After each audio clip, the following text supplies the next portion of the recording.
Kita akan coba melihat penelitian terkait dengan Green Accounting. Kali ini kita coba dari website Emerald.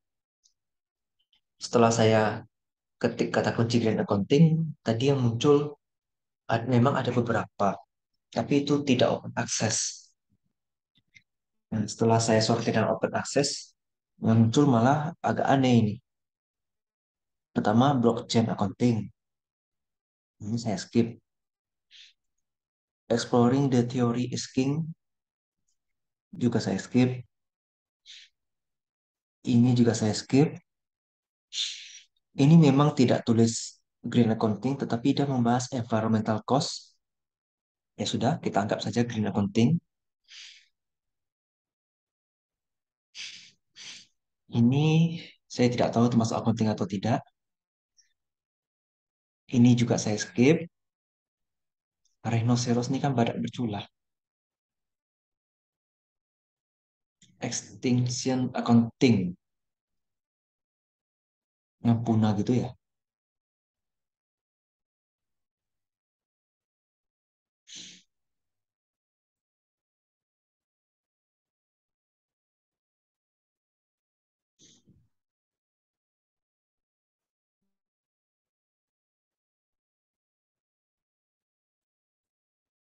Apa deh ini coba dibaca dulu. Tapi tidak dibahas sekarang.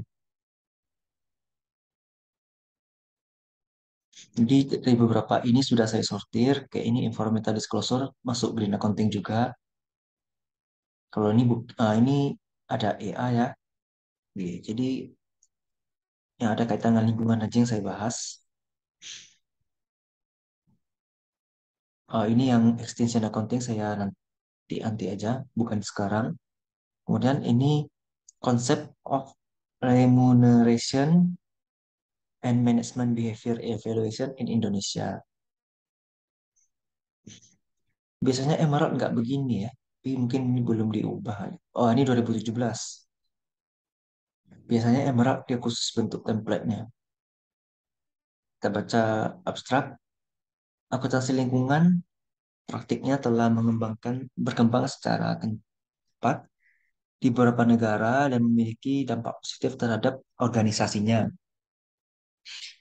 Laporan keberlanjutan sebagai indikator EA membantu perusahaan mendapatkan reputasi yang lebih baik dan itu telah diatur oleh manajemen. Bagaimanapun, beberapa negara ASEAN termasuk Indonesia tidak memiliki standar accounting untuk lingkungan yang relevan ya.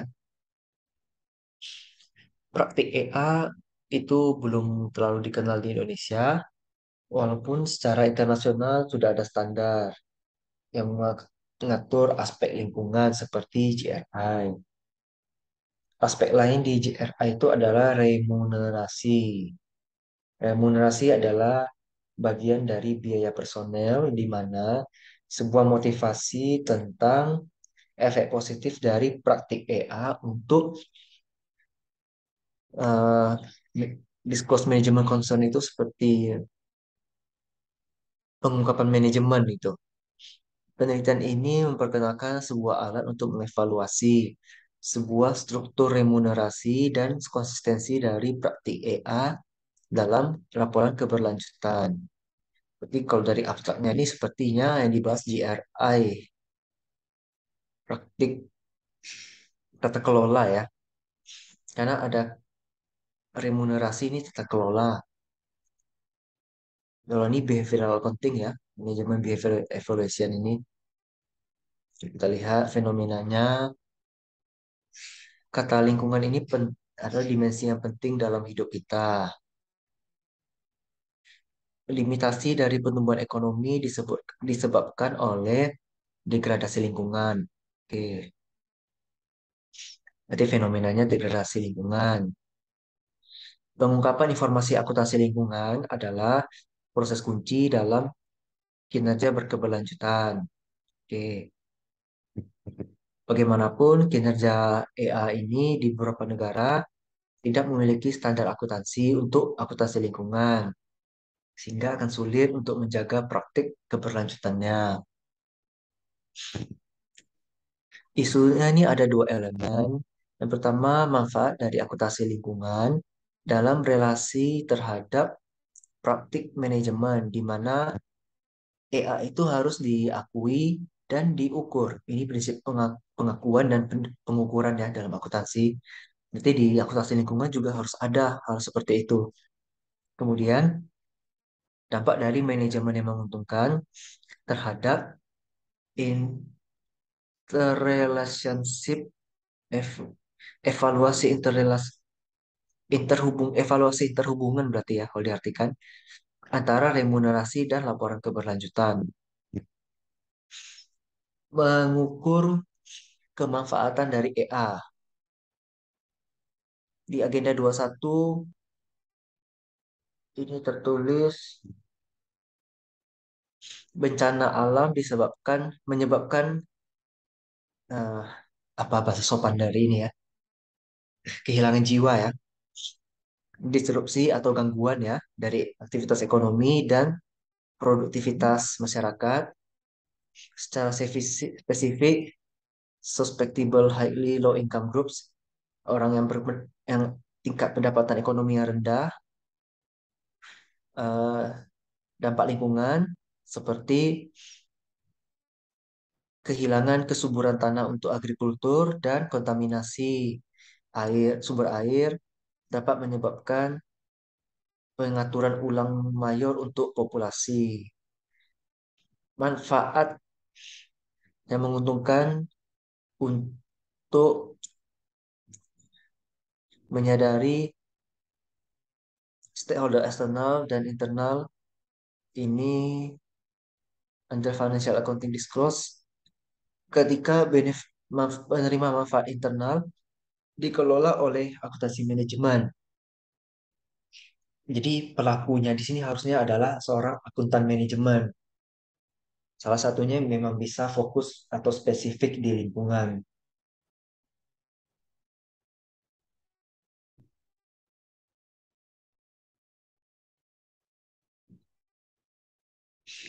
EA ini dapat menjadi alat pemasaran penting karena itu mengkomunikasikan dengan pihak eksternal tentang aktivitas lingkungan perusahaan. Akuntansi dapat mempengaruhi perilaku individu atau organisasi secara ekstensif untuk menjadi lebih transparan, objektif, dan efisien. Sebuah kebijakan berarti harus ekstra kerja keras, di mana remunerasi dan insentif ini dapat memotivasi manajemen level bawah untuk mendukung kebijakan dari top manajemen. Legitimasi ini berarti teorinya pakai legitimasi.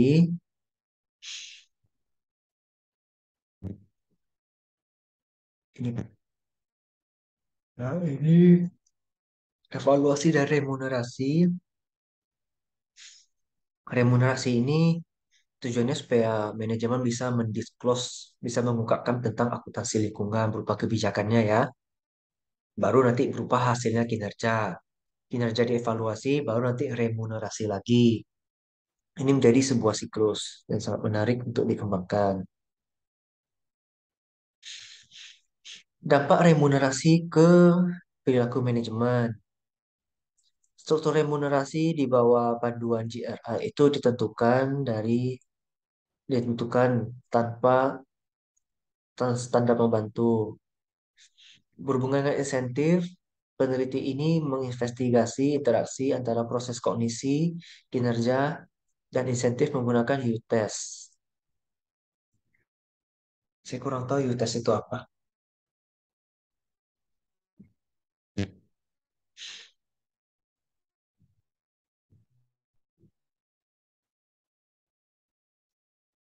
Oh, Mana Whitney. Mana Whitney U-test. Ini uji beda.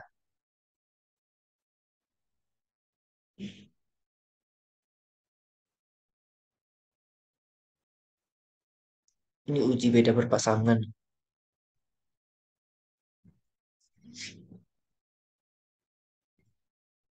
Halo? Ya?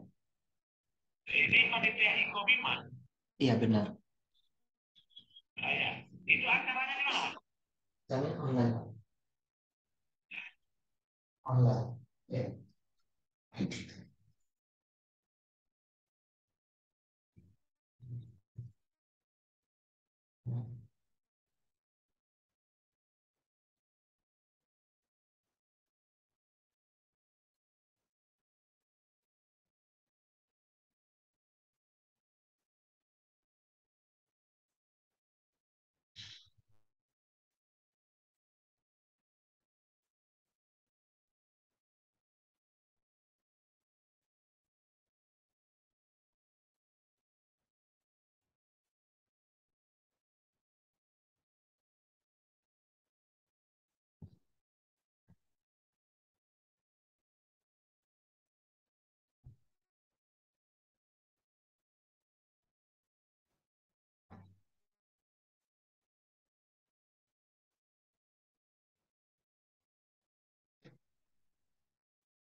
Kemudian kita lihat rekomendasi future research, further research of the concept harus dilanjutkan untuk mempelajari kebiasaan dari manajemen untuk sustainability report.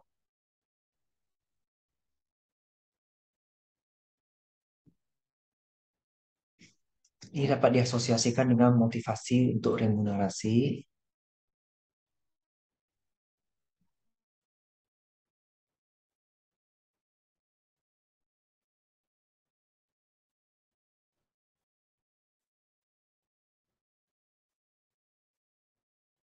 Ini dapat diukur melalui Tobin Q untuk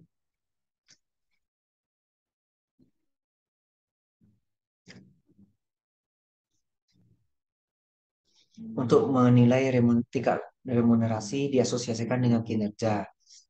This behavior dapat constitute the base of earning management behavior dan prinsip konservatisme diperlukan untuk menentukan jumlah biaya dan take into account the sustainability the activity of long term positive impact on the company.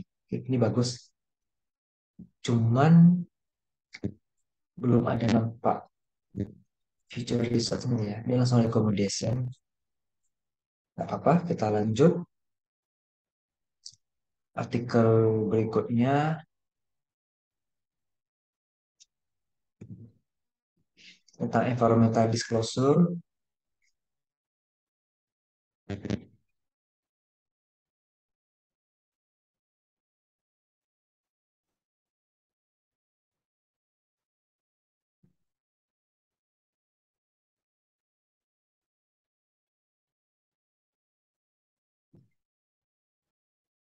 Environmental disclosure dan atribut korporasi dari lensa teori legitimasi.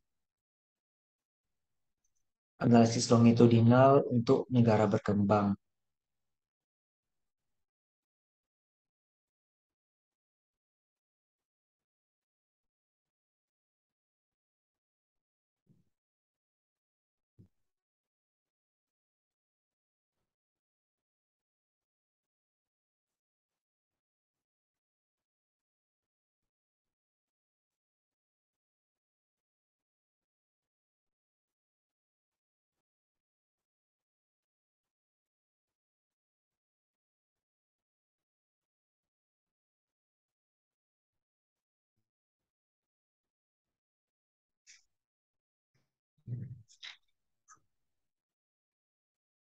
Kita baca abstraknya dulu.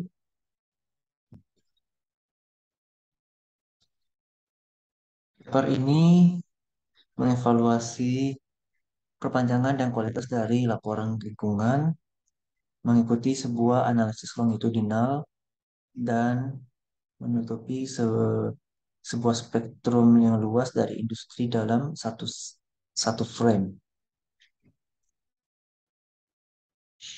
Findingnya tentang strict enforcement untuk green banking rules.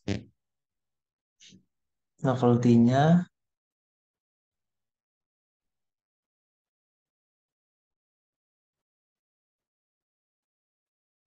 ini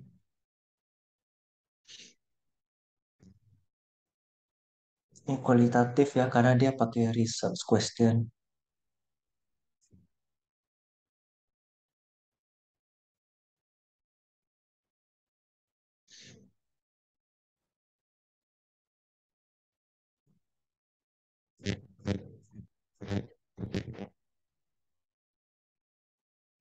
Tapi ada juga hipotesis, berarti bukan kualitatif, ini jadi kuantitatif.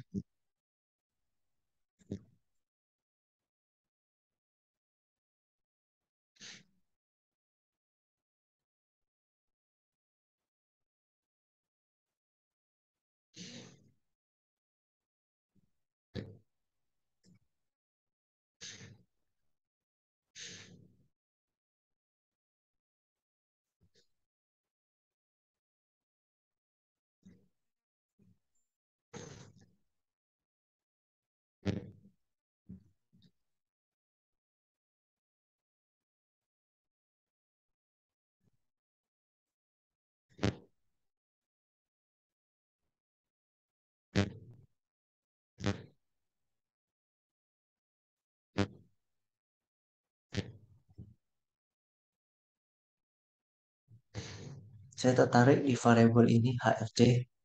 Human Resource Cost ini investment for human resource retention and development.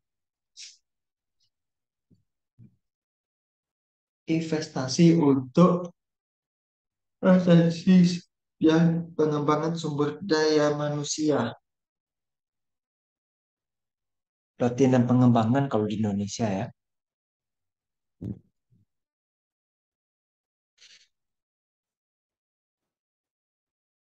Kasih mendukung teori legitimasi.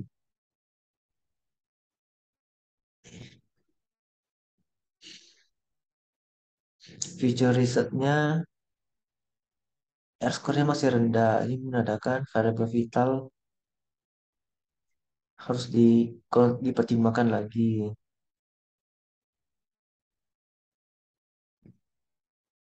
Ini pembahasan kita tentang konflik.